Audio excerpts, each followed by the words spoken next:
Ce soir encore, les victimes, les témoins, comme ceux qui ont pu survoler la zone ou parfois y accéder, peinent à trouver les mots pour expliquer la situation dans ces zones, ces villages proches de la frontière italienne au-dessus de Nice.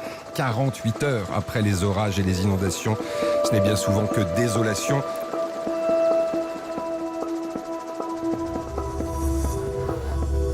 Plus d'un mois après les violentes inondations qui ont ravagé la vallée de la Roya, la route menant aux villages les plus isolés témoigne toujours de la catastrophe. La ligne de train est désormais l'unique moyen d'accès vers certains villages en hauteur. Mais d'autres restent encore inaccessibles et ravitaillés par hélicoptère.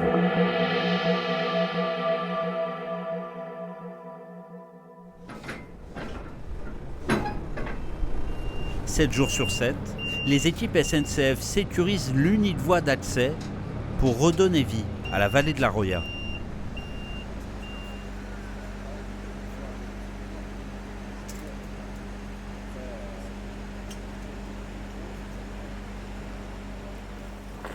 Encore aujourd'hui, Christophe Vervinsky, agent SNCF depuis 2 décennies, a du mal à réaliser l'étendue des dégâts. Vous voyez, c'est un désastre. La rivière passe derrière ce mur qui est déjà important. Et là, c'est venu lécher nos ouvrages et ça a emporté des terrains, des maisons et des vies. Forcément, c'est impactant pour tout le monde, quoi. Tous les ans, on nous dit c'est la crue centenaire. Mais là, c'est une crue millénaire puisque de mémoire donne, personne n'a connu la rivière qui soit montée aussi haute et qui a engendré autant de dégâts. Pas une seconde, mes collègues et moi, on a pensé au Covid à ce moment-là. C'était aider. Là, on a mis en place ce qu'on appelle des croix de Saint-André. C'est une barre transversale, pour vous expliquer, qui traverse l'ouvrage de part en part. Et on met 2 croix qui enserrent l'édifice pour éviter qu'il s'écarte et qu'il ne tombe. Voilà. L'ouvrage a été particulièrement éprouvé, pas vraiment par l'eau elle-même, mais par la matière qui a été retirée par l'eau. Et ce qui a fait un effondrement. Donc on est obligé de faire les choses comme il faut. Ça prend du temps. C'est sûr que c'est long. Il y a des personnes qui s'impatientent. Je les comprends. Mais on ne peut pas arriver et dire on fait ça vite et comme ça on est tranquille. C'est pas possible.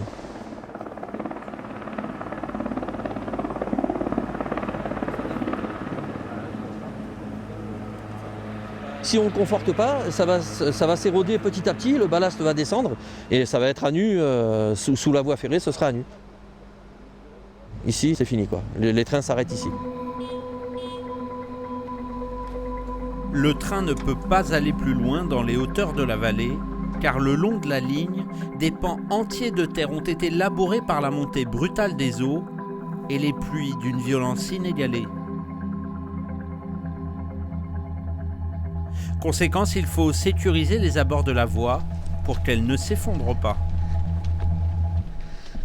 On a une entreprise qui est venue, qui a enlevé tout le sable. En fait, le ballast avait été remplacé par du sable essentiellement, et des débris végétaux, des morceaux d'arbres. Et donc il a fallu curer l'ouvrage pour pouvoir remettre du ballast par la suite.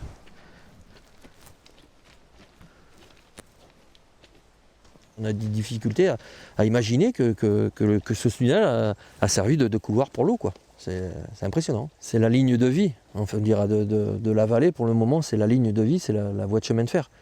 Il n'y a plus aucune autre alternative pour descendre sur la côte que la voie ferrée.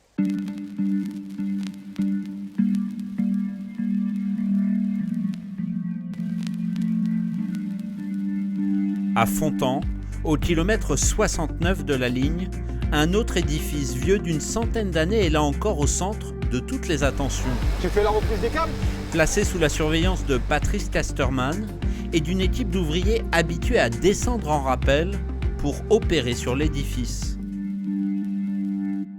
Toutes les eaux de ruissellement sont arrivées ici, ça a tout mis en charge ici, et il y a une poussée qui a fait que ça fait tout partir derrière. Et après, ça fait comme un entonnoir, ça s'évase.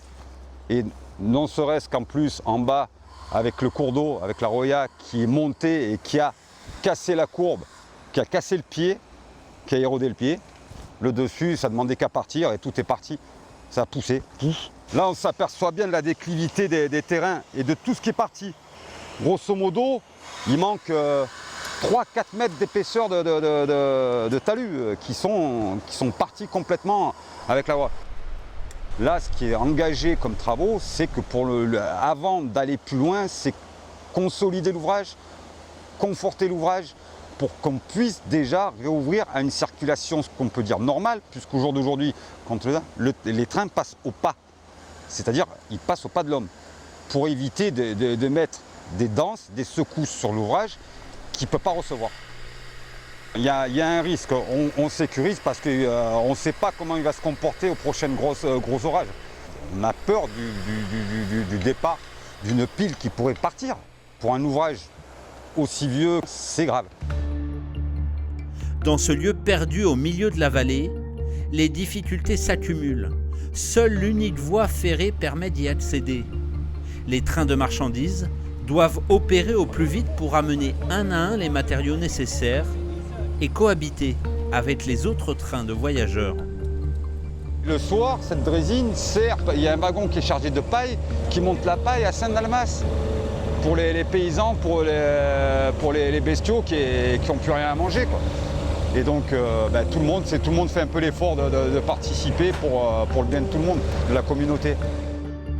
Toujours au kilomètre 69, la nuit, dans le silence de la vallée, des agents continuent de s'affairer pour poursuivre les chantiers de consolidation.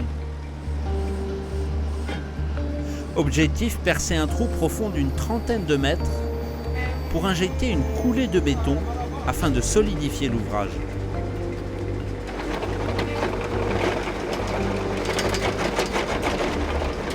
Tout ce qu'on doit faire, tout ce qui est remplacement de traverse, remplacement de rails, tout ça, on le fait de nuit parce que de journée, il y a les trains qui circulent. Donc on ne peut pas accéder aux voies. Tous ici ont à cœur de rétablir au plus vite cette voie, surnommée aujourd'hui la ligne de vie, à commencer par Joël et Marco. Le 3 octobre dernier, ils figuraient parmi les premiers agents SNCF à parcourir la voie pour constater l'étendue des dégâts et porter secours aux habitants. En fait, ce jour-là, j'étais d'astreinte. Donc du coup, on a passé depuis le vendredi jusqu'au dimanche ici dans la vallée. Le samedi, ce qui m'a beaucoup touché, c'est voir des personnes âgées descendre par les voies. On peut, comme en temps de guerre, des gens avec des enfants, des sacs à dos sur le dos, et les gens nous demandaient ce qui se passait. Et donc du coup, les gens ont eu peur, ils sont partis par la voie. C'était le seul moyen de retourner, on va dire, vers Breil, quoi. Ça restera gravé à tout jamais, quoi.